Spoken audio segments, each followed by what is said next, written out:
আসসালামু আলাইকুম। আমি অ্যাডভোকেট চৌধুরী ফাহাদ আছি আপনাদের সাথে। একজন আসামি যদি তার বিরুদ্ধে দেখা যায় যে ৪-৫ টি মামলায় তিনি ওয়ারেন্টভুক্ত আসামি, তাহলে তিনি প্রতিটি মামলায় কিভাবে জামিন হতে পারে সে বিষয়ে আমরা আজকে আলাপ করব। প্রথমে আমরা জেনে নিই, যদি কোনো একজন আসামি গ্রেপ্তার হয়, তাকে নিশ্চয়ই কোনো একটি মামলায় তাকে চালান দেওয়া হয়। অর্থাৎ একজন আসামির নামে যদি দেখা যায় যে ৫ টি জিআর মামলা রয়েছে, ২ টি সিআর মামলা রয়েছে বা ২ টিতে তার সাজা মূলে ওয়ারেন্ট রয়েছে, সেই ক্ষেত্রে তার জামিনের বিষয়টি কিভাবে সুরাহা করা সম্ভব সে বিষয়ে আমরা আলাপ করব।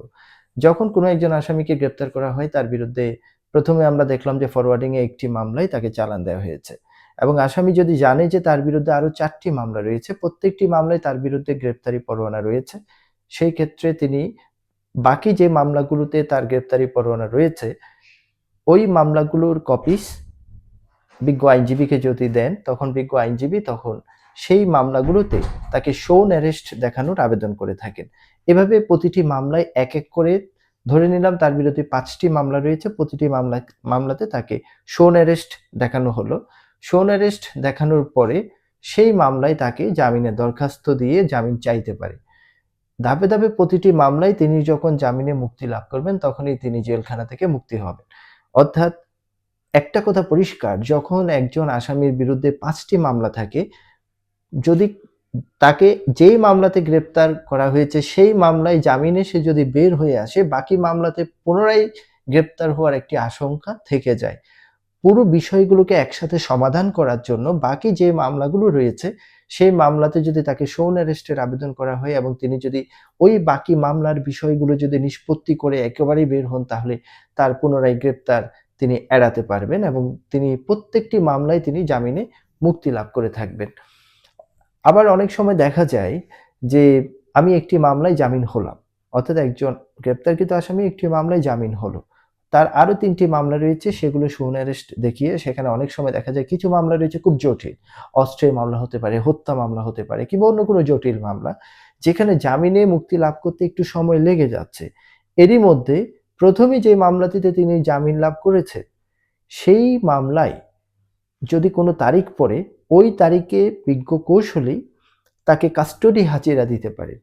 কাস্টডি হাজিরা দিলে, অর্থাৎ এই আসামি জামিনে মুক্তি লাভ করেছেন কিন্তু তিনি হাজতে আছেন অন্য মামলায়।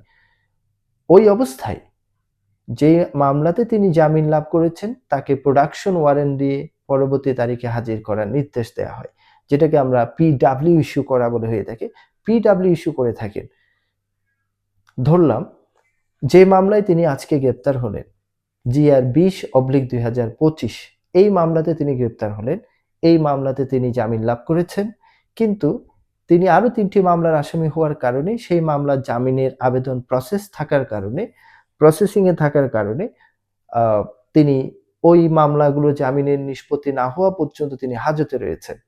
এবং 20/25 যে মামলা, সেই মামলাতে তিনি জামিনে আছেন, কিন্তু হাজতে থাকার কারণে তিনি আজকে আদালতে হাজির হতে পারছেন না। তখন কৌশলী একটি আবেদন করে বলবেন যে আমার আসামি জামিনে আছে কিন্তু তিনি অন্য মামলায় হাজতে আছেন।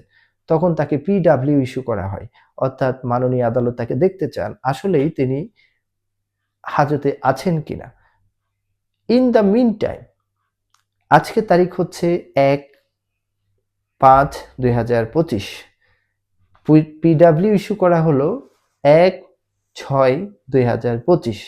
এই তারিখের আগেই তিনি বাকি যে ৩টি মামলা রয়েছে সেই মামলায় তিনি জামিন হয়ে গেলেন। জামিন হওয়ার পরে কিন্তু তিনি বের হবেন না, কারণ একটি পিডব্লিউ ওয়ারেন্ট অর্থাৎ প্রোডাকশন ওয়ারেন্ট কিন্তু আমার এই মামলাতে জমা আছে। আমাকে হাজির করার জন্য কোর্টের একটি আদেশ রয়েছে। সেক্ষেত্রে বিজ্ঞ কৌশলী যে মামলাতে পিডব্লিউ ইস্যু করা হয়েছে, সেই পিডব্লিউটি প্রত্যাহার করার জন্য তিনি যদি একটি আবেদন করেন, তখন পিডব্লিউটি প্রত্যাহার হবে এবং বাকি ৩ মামলায় জামিন হওয়ার কারণে এবং আজকে যেটা পিডব্লিউ দেওয়া হয়েছে সেটি প্রত্যাহার হওয়ায় সমস্ত কিছু থেকে তিনি মুক্ত হলেন এবং তিনি জামিনে মুক্তি লাভ করবেন। যদি পিডব্লিউ প্রত্যাহার করা না হয়, তাহলে ওই বাকি যে ৩ মামলার কথা বললাম, সেই ৩ মামলাতে যদি আসামি জামিনে মুক্তি লাভ করেও থাকে, কিন্তু আজকের এই মামলায় পিডব্লিউ থাকার কারণে, প্রোডাকশন ওয়ারেন্ট থাকার কারণে তিনি জামিনে হয়তো বা বের হতে পারবেন না, যেহেতু কোর্টের আদেশ রয়েছে তাকে হাজির করানোর জন্য। এই ছোট, ছোট বিষয়গুলো অনেক সময় আমাদের আ বিচার প্রার্থীদের আ বুঝতে হবে এবং তারাও এ ব্যাপারে তাদের বিজ্ঞ কৌশলীকে অবশ্যই ধারণা দেবেন। সুতরাং আমি একটা কথা বলতে চাই সেটি হচ্ছে, যদি একজন আসামি কোনো কারণে গ্রেপ্তার হয়ে যায় একটি মামলায়, তার অবশ্যই এ বিষয়ে সতর্ক থাকতে হবে তার অন্য কোনো মামলা রয়েছে কিনা যেখানে গ্রেপ্তারি পরোয়ানা রয়েছে।